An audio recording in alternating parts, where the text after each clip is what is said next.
Hello again.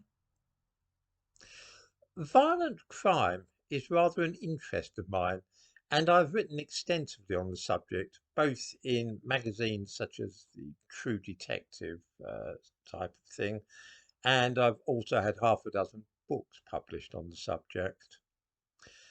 As regular viewers will know, I've spoken on this channel about the indisputable fact that the more bizarre, outrageous, and out of the ordinary crimes of violence are, the more likely they are to have been committed by foreigners or those from immigrant families.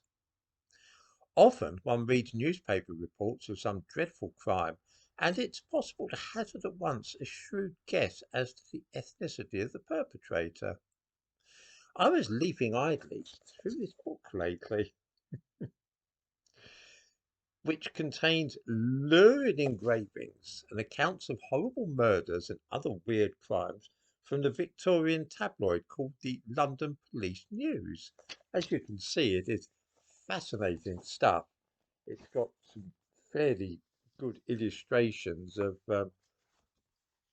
horrible things and crimes that have occurred.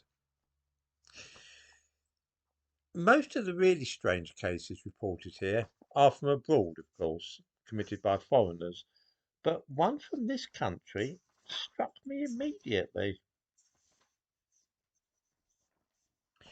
The illustration for it may be seen in the thumbnail to this video. It shows a demented looking black guy throwing a white woman out of a window. I've said before that there were very small numbers of black people in Britain in the 19th century. They were mainly living in port cities, and this case is from Liverpool in 1871. Let me read out the account. We can see it just here, you see.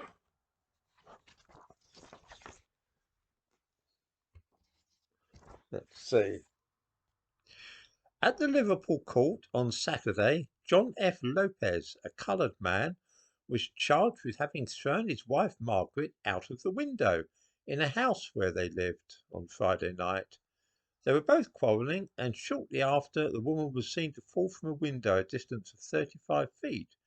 She lies in a serious condition. The prisoner was remanded. I will not say that this is typical behaviour for any ethnic group, of course, but at the same time, I think it's fair to say that if we saw this news item today, many of us would be tempted to guess that it was more likely to involve a foreigner or immigrant than a white Englishman.